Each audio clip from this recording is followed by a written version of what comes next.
Civils only के Bihar specific modern history video series में आप सभी का स्वागत है। तो अभी तक हम लोगों ने नॉन कॉपरेशन मूवमेंट और सिविल डिसोबीडियंस मूवमेंट को डिस्कस किया।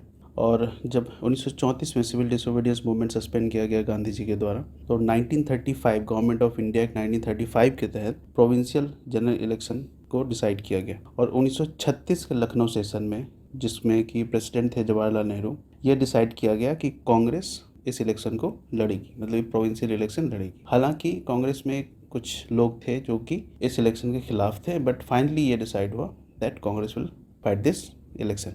अब 1937 में चुनाव हुए और कांग्रेस ने अपने मैनिफेस्टो में ये वादा किया कि अगर हम इलेक्शन लड़के और बहुमत में आते हैं तो हम कॉन्स्टिट्यूएंट असेंबली फॉर्म करने के बारे में फाइट करेंगे। ओके, इसके रिगार्डिंग हम गवर्नमेंट से रिक्वेस्ट करेंगे, will work to constitute the constituent assembly. और इस वजह से वैसे तो कांग्रेस की लोकप्रियता थी लोगों के बीच। तो कांग्रेस 5 जगहों से, यानी बिहार, उड़ीसा, बॉम्बे, आसाम और नॉर्थ वेस्ट फ्रंटियर, ठीक है, एक बार मैं रिपीट कर रहा हूँ फिर से, बिहार, उड़ीसा, बॉम्बे, आसाम और नॉर्थ वेस्ट प्रोविंस में पूर्ण बहुमत के साथ सरकार में आई, मतलब पूर्ण बहुमत के साथ जीती। सिर्फ बिहार आपने देखा, बिहार में तो वो जीती ही।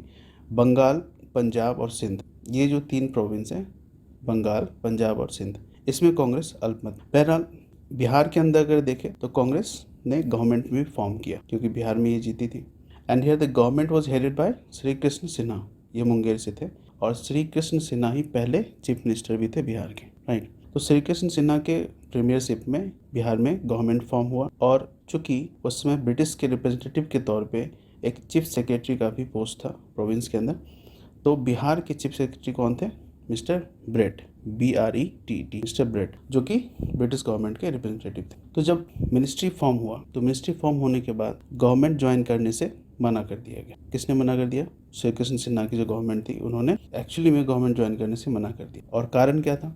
जो वायदा किया गया था इलेक्शन के बाद कि जो पॉलिटिकल प्रिजनर्स हैं उनको छोड़ दिया जाएगा, मतलब जो सिविल डिसोबीडियंस मूवमेंट के दौरान जिन्होंने लड़ा था, तो जो ब्रेट थे इन्होंने वो वायदा तोड़ दिया। मतलब कि प्रोविंशियल इलेक्शन के बाद जब सरकार बनी, उसके बाद जो पॉलिटिकल प्रिजनर्स थे CDM के, उसको छोड़ने की बात हुई थी, अब उन्हें छोड़ा नहीं जा रहा था, तो इन्होंने गवर्नमेंट ज्वाइन करने से मना कर दिया, राइट। तो फिर एग्रीमेंट हुआ और जो प्रिजनर्स थे उनको छोड़ने की बात की गई। तो फिर जाके फरवरी 1938 में इन लोगों ने सरकार का गठन किया। यहाँ तक क्लियर है?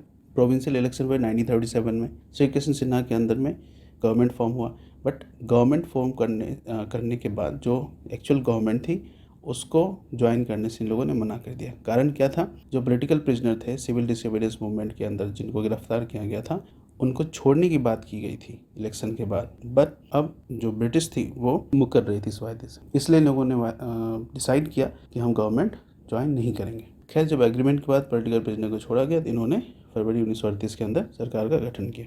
अब बिहार में प्रोविंशियल गवर्नमेंट के गठन के बाद इधर वर्ल्ड वार सेकेंड भी स्टार्ट हो चुका था, राइट। वर्ल्ड वार फर्स्ट कब से कब तक हुआ था?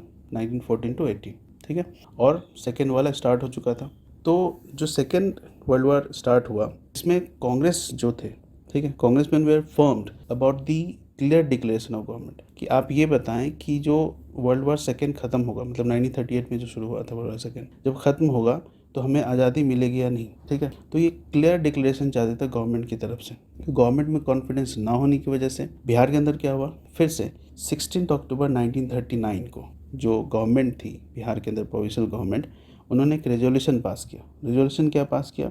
यह बताने का रेजोल्यूशन पास किया गया कि इंडिया को अब हम एक इंडिपेंडेंट नेशन मानते हैं, ठीक है। और 31 अक्टूबर 1939, ठीक है, 31 अक्टूबर 1939 को बिहार मिनिस्ट्रीज ने रिज़ाइन कर दिया दोबारा, राइट। 31 अक्टूबर को 1939 को फिर से रिज़ाइन कर दिया और गवर्नर ने ये सारी जो लेजिस्लेटिव एडमिनिस्ट्रेटिव पावर थी वो अपने अधीन कर लिया। बिहार ने 26 जनवरी 1940 को इंडिपेंडेंस डे भी सेलिब्रेट कर लिया था, घोषित कर दिया था, राइट, 26 जनवरी 1940 को। और ख़ास करके जो यूथ्स थे, जो स्टूडेंट्स थे, उन्होंने भी इसमें बढ़ चढ़ कर हिस्सा लिया। से एग्जाम्पल है जैसे जयप्रकाश नारायण थे, he was also famous face of Congress, become a famous face of Congress later on. उन्होंने झारखंड में गवर्नमेंट के खिलाफ एक स्पीच दिया था और जिस कारण से उन्हें डिफेंस ऑफ इंडिया रूल्स के तहत अरेस्ट कर लिया गया था। और डिफेंस ऑफ इंडिया रूल मैंने इसलिए डिस्कस किया क्योंकि डिफेंस ऑफ इंडिया रूल्स जो है वो वर्ल्ड वार फर्स्ट के दौरान और उसके बाद जो अराजकता गवर्नमेंट के नज़र में जो अराजकता कहते हैं, मतलब हम लोग तो उस समय वो रिवोल्यूशन कर रहे थे, फ्रीडम के लिए लड़ रहे थे, बट गवर्नमेंट के लिए वो अराजकता थी, तो उसको कर्ब करने के लिए इन्होंने ये रूल पास किया था, डिफेंस ऑफ इंडिया रूल या रेवोल्यूशन एक्ट भी कहते हैं, 1915 में। ठीक है, इसके तहत जयप्रकाश नारायण को झारखंड के अंदर स्पीच देने के लिए, भड़काऊ स्पीच देने के लिए क्या किया गया, गिरफ्तार कर लिया गया। ठीक है, अब इधर क्या था, अब जहाँ एक तरफ कांग्रेस इस बात से खफा थी कि ब्रिटिश ने बिना सहमति के, जो क्योंकि जो वर्ल्ड वार सेकेंड में लड़ रहे थे ब्रिटिश की तरफ से, उसमें इंडियन सेना भी थी और लोगों को भी इंक्लूड कर लिया गया, यहाँ के इंडियंस को भी। तो ब्रिटिश के खिलाफ इन्होंने, जो कांग्रेस थी वो इसलिए गुस्सा थे क्योंकि आपने हमसे बिना सहमति के इंडिया को वॉर में कैसे घसीट लिया। ठीक है, तो अब कांग्रेस ने डोमिनियन स्टेटस, जो पहले डोमिनियन स्टेटस की बात करती थी, डोमिनियन स्टेटस मतलब हुआ कि कुछ जो क्रिटिकल डिसीजंस है वो आपके हाथ में रहेंगे, बाकी हमें अपना सेल्फ रूल करने दीजिए। डोमिनियन स्टेटस को हटाकर अपने ऑब्जेक्टिव में टोटल इंडिपेंडेंस कर दिया। तो जहाँ एक और कांग्रेस की डिमांड थी वो थे टोटल इंडिपेंडेंस, वहीं अब मुस्लिम लीग पार्टीशन का राग अलापने लगी थी। ठीक है, अब इन सब के बीच जब निगोशिएशन चल रहा था फ्रंट लेवल्स पे इंडिया का, मतलब जो कांग्रेस थी उसका ब्रिटिश गवर्नमेंट के साथ, तो वहीं गांधी जी ने आह्वान किया कांग्रेस से कि हम इंडिविजुअल सत्याग्रह को प्रमोट करें। ठीक है, जिसमें कि एक अकेला राइट टू स्पीच को प्रमोट करने के लिए क्या करेगा, इंडिविजुअल सत्याग्रह करेगा। तो जो पहले सत्याग्रही बने, बिहार से नहीं, नेशनल लेवल पर मैं कह रहा हूँ, क्योंकि बिहार से जो पहले व्यक्तिगत सत्याग्रही थे, इंडिविजुअल सत्याग्रही थे, वो कौन थे, श्री कृष्ण सिन्हा। ठीक है, और जो दूसरे थे उनका नाम था अनुग्रह नारायण सिन्हा, जो AN कॉलेज आपने सुना होगा, इन्हीं के नाम पे अनुग्रह नारायण। तो पहले बिहार से थे श्री कृष्ण सिन्हा और दूसरे थे अनुग्रह नारायण सिन्हा, एक तीसरे भी थे, तब तक आप सोचिए, मैं बताऊंगा बाद में। लेकिन नेशनल लेवल पे अगर देखें तो विनोबा भावे को कहा जाता है फर्स्ट सत्याग्रही, इंडिविजुअल सत्याग्रह जो स्टार्ट किया था 1940 में। उसके पहले सत्याग्रही कौन थे, विनोबा भावे, और दूसरे जवाहरलाल नेहरू। इन लोगों ने नारा दिया था दिल्ली चलो का, चलो दिल्ली का। ठीक है, तो गांधी जी का जो इंडिविजुअल सत्याग्रह था ये स्टार्ट होने के बाद क्या हुआ, 28 नवंबर 1940 को बिहार में भी ये स्टार्ट हुआ। तो पहला मैंने आपको बताया कौन थे, बिहार से जो पहले व्यक्तिगत सत्याग्रही थे वो कौन थे, श्री कृष्ण सिन्हा। दूसरे थे अनुग्रह नारायण सिन्हा। अच्छा, बिहार में जो डेट है वो आपको याद रखना है, 28 नवंबर, 28 नवंबर में भी कभी पूछ सकती है बोर्ड। 28 नवंबर 1940 को स्टार्ट हुआ था बिहार में। तो जो पहले व्यक्तिगत सत्याग्रही थे वो थे श्री कृष्ण सिन्हा, दूसरे अनुग्रह नारायण सिन्हा, और तीसरे एक थे, उनका नाम था ब्रह्मा दत्त। ठीक है, जो तीसरे सत्याग्रही बिहार से थे। इसके अलावा बिहार में भी जगह जगह पे लीडर्स ने, इसके अलावा भी, मतलब ब्रह्मदत्त और अनुग्रह नारायण सिन्हा और श्री कृष्ण सिन्हा की बात करें तो इनके अलावा भी बहुत सारी जगहों पर इसको कैरी किया गया, परफॉर्म किया गया इंडिविजुअल सत्याग्रह। जैसे गया में गौरी शंकर सिंह ने किया, इसके साथ कुछ औरतों ने भी इसमें हिस्सा लिया, जैसे प्रियावंदा देवी, जगत रानी देवी, जानकी देवी। तो महिलाओं ने भी इस सत्याग्रह में बढ़ चढ़ कर हिस्सा लिया। इधर जापान को इंडिया की तरफ बढ़ते देखकर ब्रिटिश और घबरा चुकी थी। इसी जापान आर्मी के साथ साथ इंडियन नेशनल आर्मी जो है, जो सुभाष चंद्र बोस वाली, वो भी बढ़ रही थी। तो जापान की आर्मी, चूँकि वो एक्सिस पावर के अंदर थे, एक्सिस पावर के अंदर कौन कौन थे, कौन कौन से देश थे, वर्ल्ड वार सेकेंड जो हो रहा था वो 2 पावर ब्लॉक में डिवाइडेड था वर्ल्ड। तो पहला ब्लॉक था एक्सिस पावर, जिसमें कि जर्मनी, इटली और जापान लड़ रहे थे, और दूसरा था एलाइड। एलाइड में कौन कौन थे, एक ब्रिटेन था, एक फ्रांस, US, सोवियत यूनियन उस वक्त जो यूनाइटेड रसा था, और उसके बाद चाइना। ठीक है, एलाइड पावर कौन कौन थे, France, Britain, US, Soviet union और चाइना। और एक्सिस कौन थे, इटली, जापान, जर्मनी। राइट, तो चूंकि जापान एक्सिस में और ब्रिटेन एलाइड में, तो ये आपको याद रखना है, Japan was anti of Britain. ठीक है, तो जापान बढ़ रही थी इंडिया की तरफ। अब ब्रिटिश परेशान थे क्योंकि यहाँ पे जो मेन लीडर्स थे या फिर जो कांग्रेस थी वो इसका साथ देने से कतरा रही थी।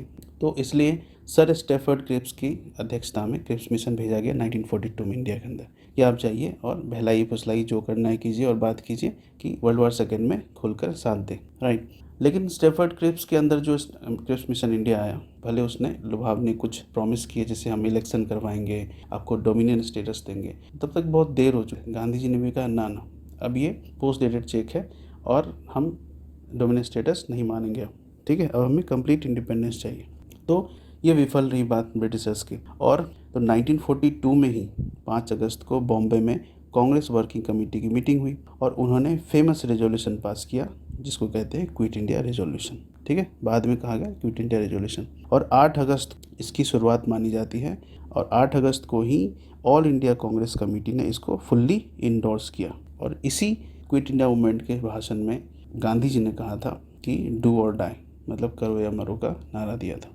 और यही एक ऐसा मूवमेंट रहा बाद में जिसमें कि कोई एक लीडर नहीं था, क्योंकि इन्होंने 8 अगस्त को ये घोषणा की और 9 अगस्त को ही गांधी जी के साथ साथ जितने भी टॉप लीडर्स थे उनको अरेस्ट कर लिया गया था। तो ये भले लीडरलेस रहा कह सकते हैं, बट जो वो जुनून था लोगों के अंदर और गांधी जी ने जो नारा दिया था, लोगों को ये पता था कि अब हमें आज़ादी लेकर ही रहनी है, नहीं तो अपना जान दे देना है आज़ादी लेते हुए। ठीक है, तो बिहार के अंदर भी देखते हैं वही जोश देखा गया और जो यहाँ के भी जो टॉप लीडर्स थे जैसे अनुग्रह नारायण सिन्हा, राजेंद्र प्रसाद, श्री कृष्ण सिंह, इन लोगों को भी अरेस्ट कर लिया गया। ठीक है, अब कांग्रेस जो है जब लीडर्स चले गए, अरेस्ट हो गए, तो जो भी इलीगल, मतलब कांग्रेस एज ए ऑर्गेनाइजेशन तो इलीगल घोषित कर ही दिया था ब्रिटिश ने। कांग्रेस से जुड़े हुए जो भी एसेट्स हैं, जो भी ऑफिसेस हैं, उनको भी इलीगल घोषित कर दिया गया और बंद कर दिया गया। ठीक है, और इसी क्रम में, इसी कड़ी में जो एक फेमस इंसिडेंट हुआ पटना में, वो हुआ था कब? अगस्त के अंदर 1942 में। 11 अगस्त को कुछ स्टूडेंट्स ने पोजीशन निकाला। ठीक है, और ये निकाला जो बिल्डिंग है पटना सेक्रेटरीट की उसकी तरफ। और हुआ क्या, जो स्टूडेंट्स थे वो कोशिश कर रहे थे नेशनल फ्लैग को होस्ट करने की, फहराने की, कहाँ पे? बिल्डिंग पे, पटना सेक्रेटरीट। और इसी दौरान 7 जो बच्चे थे जिनकी उम्र महज 16-17 साल की होगी मैक्सिमम, इनकी मृत्यु हो गई क्योंकि शूट कर दिया गया मजिस्ट्रेट के ऑर्डर पे। और इन 7 का स्मारक को ही आप जानते हैं शहीद स्मारक के तौर पे पटना के अंदर जो है, इन 7 की मृत्यु हो गई थी इसी शूटिंग में। बाद में इनका स्मारक बनाया गया था, गवर्नर के द्वारा इसको इनॉग्रेट किया गया था, रामदास दौलत राम जो पहले गवर्नर बने थे। और इसी नोबल सेक्रीफाइस ने क्विट इंडिया मूवमेंट को और ज़्यादा हवा दी बिहार के अंदर। और यह जो लीडरलेस चला मूवमेंट, वायलेंट रूप ले लिया अपने आप में इसने। ठीक है, और जितने भी गवर्नमेंट से रिलेटेड जो भी ऑफिसेस थे, चाहे पोस्ट ऑफिस हो या फिर पुलिस स्टेशन हो, सबको तबाह किया जाने लगा लोगों द्वारा। ठीक है, अब दूसरी तरफ अगर देखें तो कुछ कंस्ट्रक्टिव एस्पेक्ट्स भी निकल के आते हैं, जैसे ये जो सहरसा, सुपौल, ये सब जो एरिया है मेनली, यहाँ पे पंचायती जो इस्टेब्लिशमेंट है ये भी किया जा रहा था। तो ऐसा नहीं है कि हम देखते हैं कि एक तरफ जहाँ पटना में खास करके वायलेंट एक्टिविटीज़ भी हो रहे थे, चूँकि ये शूट हो चुका था यहाँ पे, तो जो इमीडिएट एरियाज़ था वहाँ के आसपास, वहाँ पे वायलेंट ये रूप ले चुका था। बट इससे दूर कहीं पे कंस्ट्रक्टिव काम भी कहीं पे हो रहे थे बिहार के अंदर, राइट। और इसी कारण से गवर्नमेंट की तरफ से इंटेंस रिप्रेसिव हम देखते हैं या सप्रेसिव एक्टिविटीज़ की गई, जो स्टेप्स थे वो लिए गए, किसी को शूट किया गया, कि किसी को मारा गया। मतलब गवर्नमेंट ने भी इसको खुलकर, एक जो वायलेंट मूवमेंट हो चुका था, इसको खुलकर वायलेंस से ही सामना करने की कोशिश की थी, राइट। हालांकि क्विट इंडिया मूवमेंट एक अनसक्सेसफुल आप कह सकते हैं या फेलियर रहा, और इसका कारण, सबसे बड़ा कारण यह था कि इसमें कोई बड़े लीडर्स नहीं बचे। जो इतने भी प्रोविंसेस थे या फिर नेशनल लेवल पे जो कांग्रेस के बड़े चेहरे थे, उन सबको अरेस्ट कर लिया गया था गवर्नमेंट के द्वारा। बट वो जो चाहत थी इंडिपेंडेंस की, अब लोगों में कहीं ना कहीं ये था कि हमें अब लेके रहना है आज़ादी। ठीक है, अब 1943 में तब तक लॉर्ड वेबल आ चुके थे, लॉर्ड लिनलिथगो की जगह लॉर्ड वेबल आ चुके थे as a governor general India के। और इंडिया में फिर से इलेक्शन होना था, और 1944 में वैसे गांधी जी को रिलीज़ कर दिया गया था, और धीरे धीरे जो लीडर्स थे उनको रिलीज़ किया गया 1946 तक। तो मई 1944 में जो गांधी जी थे वो बाहर आए, और ब्रिटिश पार्लियामेंट ने ये डिसाइड किया कि, मतलब उन्होंने इंडियन इंडिपेंडेंस एक्ट भी पास किया। मतलब 1944 में जो गांधी जी रिलीज हुए हैं, his release marks the beginning of fresh negotiation by the government. और बाद में ये हुआ कि 1947 का इंडियन इंडिपेंडेंस एक्ट पास किया गया। बट इलेक्शन जो था वो सेंट्रल प्रोविंशियल लेजिस्लेचर में वो भी डिसाइड हुआ, और 45 से 46 के बीच इलेक्शंस हुए। और बिहार की बात करें तो बिहार के अंदर कांग्रेस ने, जो दिसंबर 1945 में इलेक्शन हुआ, उसमें 10 में से बिहार ने 6 सीट ऑब्टेन किया। ठीक है, और यहाँ पर चूँकि कांग्रेस बिहार के अंदर मेजॉरिटी में थी, तो गवर्नर ऑफ बिहार ने फॉर्मली रिक्वेस्ट किया श्री कृष्ण सिन्हा से कि वो मिनिस्ट्री फॉर्म करे, क्योंकि पहले ही वो प्रीमियर रह चुके थे। तो श्री कृष्ण सिन्हा के साथ साथ अनुग्रह नारायण, सैयद महमूद, इन लोगों ने भी शपथ ली। ठीक है, सरकार में इन लोगों ने सरकार बनाया। और 12 अप्रैल 1946 में भी इसके साथ साथ जयप्रकाश नारायण को भी रिलीज़ कर दिया गया था। ठीक है, जयप्रकाश नारायण को हम लोग डिस्कस इसलिए कर रहे हैं क्योंकि इनका अलग से कंट्रीब्यूशन रहा था इंडियन इंडिपेंडेंस में, वो हम लोग डिसाइड करेंगे। जो आज़ाद दस्ता ये वगैरह ये इन्होंने फॉर्म किया था। और 1946 12 अप्रैल को इनको रिलीज़ किया गया। और ये 1946 में जो ब्रिटेन है वहाँ पे लेबर गवर्नमेंट आई थी सत्ता में, और उसके जो प्राइम मिनिस्टर थे इंग्लैंड के वो थे मिस्टर क्लेमेंट एटली। और उन्होंने वायदा किया कि हम इंडिया के इंडिपेंडेंस के बारे में कंसर्न है और इंडिया को इंडिपेंडेंस मिलनी चाहिए। उन्होंने कैबिनेट मिशन भी भेजा इसके लिए, और कैबिनेट मिशन में बात की गई। कैबिनेट मिशन जब आया तो उसमें 3 लीडर थे। एक तो सर स्टैफर्ड क्रिप्स थे ही, जो 1942 में ऑलरेडी आ चुके थे, विजिट कर चुके थे। उसके साथ साथ लॉर्ड पैथिक लॉरेंस और एवी अलेक्जेंडर, ये 3 नाम आप याद रखिए। Lord Pethick Lawrence, sir Stafford Cripps और एवी अलेक्जेंडर, ठीक है, ये तीनों हैं बात करने के लिए। 3 रिकमेंडेशन, मेन रिकमेंडेशन उन्होंने दिया। पहला दिया formation of union of India, कि यूनियन ऑफ इंडिया का फॉर्मेशन होगा जिसके अंदर में ब्रिटिश इंडिया होगा और एक प्रिंसली स्टेट होगा, ठीक है, जिसमें कि जो ब्रिटिश पार्लियामेंट है उसके हाथों में होगा फॉरेन अफेयर्स, डिफेंस और कम्युनिकेशन का बागडोर, राइट। फिर प्रोविंसेस को एबीसी ग्रुपिंग की जाएगी एबीसी में, और फॉर्मेशन ऑफ कॉन्स्टिट्यूएंट असेंबली। तो लोग सेटिस्फाइड तो नहीं थे, बट कांग्रेस कॉन्स्टिट्यूएंट असेंबली के फॉर्मेशन पे सहमत हो गई कि इसके लिए ठीक है, इलेक्शन हो, हम इसमें सहमत हैं। लेकिन मुस्लिम लीग ने इस पे सहमति नहीं जताई और मुस्लिम लीग अपना अलग ही रास्ता इख्तियार कर ली, वही डिवाइड एंड क्विट वाला, ठीक है, और जिसके कारण कि डायरेक्ट एक्शन डे भी अली जिन्ना ने घोषित किया था 46 के अंदर। अब यहाँ पर इलेक्शन हुआ कॉन्स्टिट्यूंट असेंबली के लिए, और जो बिहार से नॉमिनी हुए वो हुए डॉक्टर राजेंद्र प्रसाद ओवेस्ली, जो कि चेयरमैन भी बने कॉन्स्टिट्यूंट असेंबली के, और बाद में भारत के पहले राष्ट्रपति भी बने। फिर श्री कृष्ण सिन्हा, जो कि ऑनरेबल चीफ मिनिस्टर बिहार के, ऑनरेबल फाइनेंस मिनिस्टर भी थे, और सच्चिदानंद सिन्हा, जो कि हमने आपको पहले ही बता दिया है कई बार कि सच्चिदानंद सिन्हा टेम्पररी कॉन्स्टिट्यूंट असेंबली के प्रेसिडेंट थे, राइट। और कुछ महिलाओं को भी इसमें इंक्लूड किया गया था। अब मैंने आपको बताया कि जिन्ना तो कॉन्स्टिट्यूंट असेंबली के भी साथ नहीं थे कि हमें कॉन्स्टिट्यूंट असेंबली में हिस्सा लेना है, क्योंकि क्लेमेंट एटली का ये कहना नहीं था कि डिवाइड होगी इंडिया, क्योंकि यहाँ पे जो रिकमेंडेशन था, जो कैबिनेट मिशन आया था कि हम क्या करेंगे, यूनियन ऑफ इंडिया फॉर्म करेंगे, जिसके अंदर एक होगा ब्रिटिश इंडिया और एक होगा प्रिंसली स्टेट्स। तो इन्होंने क्या किया, मुस्लिम लीग ने, इसने डायरेक्ट एक्शन डे की घोषणा कर दी उसी बीच 16 अगस्त 1946 को, ठीक है। डायरेक्ट एक्शन डे में क्या हुआ, डायरेक्ट एक्शन डे में राइट हुआ, हिंदू मुस्लिम राइट हुआ, और जिसके कारण कि कलकत्ता में खास करके बहुत सारी किलिंग्स में, जिसको स्टेट्समैन जो समाचार पत्र है उसने ग्रेट कलकत्ता किलिंग नाम दिया था, ठीक है। नोआखली, डक्का, ये सब जगहों पे कत्लेआम मचा था इसी डायरेक्ट एक्शन डे की वजह से। एंड एबव ऑल जो महात्मा गांधी थे, इन्होंने मैसेज दिया जिस वजह से कि पीस और हारमनी बन पाई, right, direct action day control में आ पाया। अब अगर कॉन्स्टिट्यूंट असेंबली की बात करें तो कॉन्स्टिट्यूंट असेंबली तो फॉर्म हो चुकी थी। इधर आप ये विडंबना देखिए, एक तरफ जहाँ की इंडिया दंगों से, जगह जगह दंगे भड़के हुए थे, इससे जूझ रहा था, और वहीं पे इंडिया तैयारी भी कर रहा था कि हम कैसे ब्रिटिश के कॉलोनियल रूल से आज़ादी पाए। बहरहाल कॉन्स्टिट्यूंट असेंबली की पहली मीटिंग हेल्ड हुई 1946 में, दिसंबर 9 1946 में, राइट। और इसके जो टेम्परेरी जो प्रेसिडेंट बने उनका क्या नाम था, सच्चिदानंद सिन्हा। अभी हम लोग हाल ही में इसको डिस्कस किया, हमने पहले भी हम लोग डिस्कस कर चुके हैं, राइट। और जो सच्चिदानंद सिन्हा है, इनको ये बहुत उम्र में भी बहुत बड़े थे, इसलिए भी इनको बनाया गया था, और इनको खास करके बिहार के संदर्भ में a great son of Bihar भी कहा जाता है, राइट। 15 लोगों की एक कमेटी फॉर्म की गई, जिनका की काम था रूल ऑफ प्रोसीजर फॉर्म करना, और डॉक्टर राजेंद्र प्रसाद उसके चेयरमैन बनाए गए। जैसा कि आप लोग जानते हैं, कॉन्स्टिट्यूंट असेंबली संविधान सभा के जो चेयरमैन थे कौन थे, डॉक्टर राजेंद्र प्रसाद, राइट। और मुस्लिम लीग तो आपको पता ही है, इसने ज्वाइन नहीं किया था।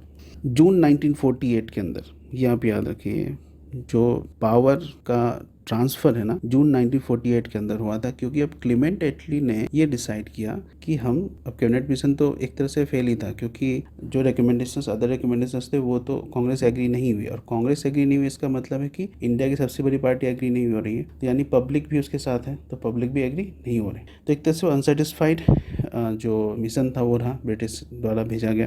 तो लॉर्ड माउंटबेटन को यहाँ पर भेजा गया था। इधर मुस्लिम लीग आपको पता ही है, इन्होंने कॉन्स्टिट्यूंट असेंबली ज्वाइन नहीं किया था, और ये डिवीज़न चाहती थी, पाकिस्तान चाहती थी, एक सेपरेट मुल्क हो, जो इनका कहना था, इनका मानना था कि यहाँ पे एट्रोसिटीज़ होगा, यहाँ पे जुल्म होगा मुसलमानों के ऊपर भारत के अंदर, इसलिए हमें एक नया देश चाहिए मुसलमानों के लिए। तो ये अपने जो जिद था उस पर अड़े हुए थे। तो एटली ने, जो प्राइम मिनिस्टर थे क्लेमेंट एटली ने, वेविल की जगह अब किसको भेजा, लॉर्ड माउंटबेटन, जो कि अंतिम गवर्नर जनरल हुए ब्रिटिश इंडिया के। और पहले गवर्नर जनरल कौन थे, जो इंडियन गवर्नर जनरल थे पहले ब्रिटिश इंडिया के, वो थे राजगोपालाचारी, राइट। उसके बाद तो खैर वो पद ही हटा दिया गया, वो राष्ट्रपति में चेंज कर दिया गया था। तो लॉर्ड माउंटबेटन को भेजा गया कि जाओ और जो आज़ादी का जो प्रोसेस है इंडिपेंडेंस ऑफ इंडिया इसको तेज़ करो। लॉर्ड माउंटबेटन आए और मतलब गवर्नमेंट की तरफ से उनको इसलिए भेजा ही गया था कि जल्द से जल्द ये सब निपटारा हो। माउंटबेटन आए और उन्होंने मुस्लिम लीग और कांग्रेस से बात की। हाँ, डिवीज़न पे भी लोग तैयार हो गए, ठीक है। अब जानते हैं, बहुत सारी कहानियाँ आपने सुनी होगी किस तरीके से माउंटबेटन एक तरफ नेहरू को मना रहे थे और एक तरफ अली जिन्ना को मना रहे थे।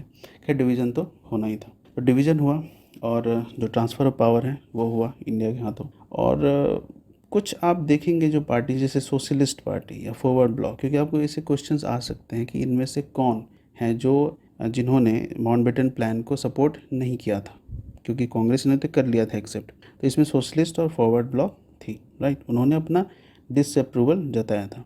अब पीपल ऑफ बिहार को क्या बुरा लगा, अगर बिहार के बारे में बात करें तो जो इंडिया डिवाइड हो रही थी दैट वाज वेरी पेनफुल।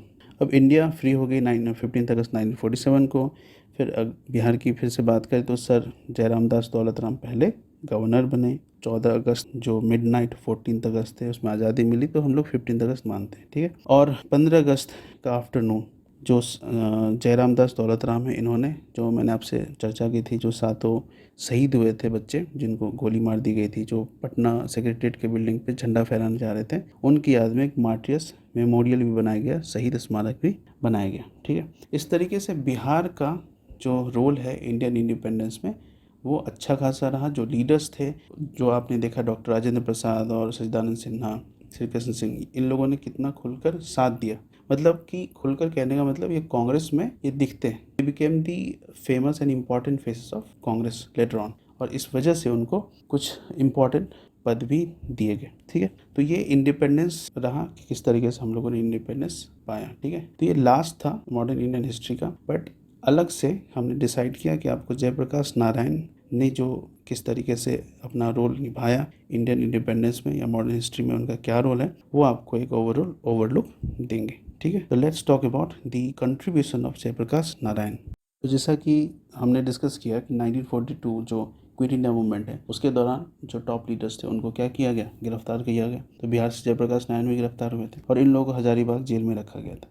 तो दिवाली की रात थी 9 नवंबर, और ये दिन बहुत फेमस है क्योंकि इसी दिन हजारीबाग जेल से कुछ लोग फरार हुए थे, सम फ्रीडम फाइटर्स, और इन्हीं में से एक थे जयप्रकाश नारायण, ठीक है। या यूँ कह सकते हैं जो ब्रेन चाइल्ड था वो इन्हीं का था कि कैसे भागना है। इसके साथ है रामानंद मिश्रा, योगेंद्र शुक्ला, सूरज नारायण सिंह, गुलाब सोनार और शालिग्राम सिंह। इसमें जितना जो याद रहता है ठीक है, नहीं तो ज़रूरत नहीं है आपको सब याद करना है, बस जयप्रकाश नारायण आप ध्यान में रखें। और जब ये लोग भागे तो कुछ जो लोग थे जैसे राम नारायण सिंह, कृष्ण बल्लभ सहाय, शुक्ल सिंह, इन लोगों को क्या किया गया, भागलपुर जेल भेज दिया गया, हाजीपुर जेल से, इस डर से कि ये लोग भी भाग जाएंगे। तो अब जो ये लोग भागे थे जेल से, जयप्रकाश नारायण और शालिग्राम सिंह वगैरह, तो 2-3-4 ग्रुप में बट गए थे। एक ग्रुप जहाँ की जयप्रकाश नारायण वाला ग्रुप था, जिसमें जयप्रकाश नारायण थे, रामानंद मिश्रा, शालिग्राम सिंह, ये चले गए बनारस, राइट। एक ग्रुप जो योगेंद्र शुक्ला वाला था, योगेंद्र शुक्ला, सूरज नारायण सिंह, गुलाब सोनार, ये चले गए नॉर्थ बिहार। अच्छा, योगेंद्र शुक्ला को अरेस्ट कर लिया गया फिर ये, क्योंकि पकड़ में आ गए, और मुजफ्फरपुर पुलिस द्वारा इनको क्या किया गया, अरेस्ट कर लिया गया। लेकिन जो 2 अलग और ग्रुप थे वो चले गए दरभंगा की तरफ। बहरहाल हम जयप्रकाश नारायण के बारे में फोकस करते हैं उनके ऊपर, कि जयप्रकाश नारायण, सूरज नारायण सिंह और राम मनोहर लोहिया, ये जो हैं, इनके साथ और भी जो थे, ये चले गए नेपाल। नेपाल में भी इनको सपोर्ट मिला। वहाँ पे इन लोगों ने आज़ाद दस्ता को फॉर्म किया था, ठीक है। आज़ाद दस्ता का गठन इंडिया में नहीं, नेपाल में हुआ था, ये आपको याद रखना है, ठीक है। अब आज़ाद दस्ता भले इन्होंने बनाया, वहाँ पे जो सीक्रेट एक एक्टिविटी चलता था जिसके अंदर बॉम्ब बनाना, इनको किस तरीके से लड़ना, मतलब अस्त्र शस्त्र वगैरह, इन सब का एक तरह से कह सकते हैं ट्रेनिंग दी जाती थी। तो आज़ाद दस्ता का गठन किया। भले ये लोग अरेस्ट भी हो गए, लेकिन आज़ाद दस्ता ने अपना काम बखूबी किया आगे चल के। जो आप देखते हैं इंडिपेंडेंस के लिए जितने भी एक्चुअली ये वायलेंट जो प्रोसेस है उसको ज़्यादा अपनाया गया था। कह सकते हैं कि एक फ्रीडम के लिए ये लोग कर रहे थे। तो जो ऑपरेसिव जो गवर्नमेंट थी ब्रिटिश, ये उसके खिलाफ था, राइट। तो जो आज़ाद दस्ता ने अपना काम बखूबी किया, और उन्होंने जो एंथुजियाज्म है नेशनल स्ट्रगल का, उसको इन लोगों ने कायम रखा। तो this was the contribution of Jayaprakash Narayan. और भी डेप्थ में हम लोग जब हिस्ट्री को डिस्कस करेंगे, सो आपको जयप्रकाश नारायण का कंट्रीब्यूशन दिखेगा। और जो मॉडर्न हिस्ट्री पार्ट है वो सिविल सॉन्ग की तरफ से आपको एक क्रैश कोर्स की तरह बता दिया गया। And this was the 4th part of BPSC, जिसमें कि आपको ये चारों पार्ट मिलते हैं। चारों पार्ट के अंदर मॉडर्न हिस्ट्री बिहार का ये पूरा कर दिया गया। सो बेस्ट ऑफ लक, मिलते हैं नेक्स्ट वीडियो सीरीज में। तब तक के लिए take care and thank you.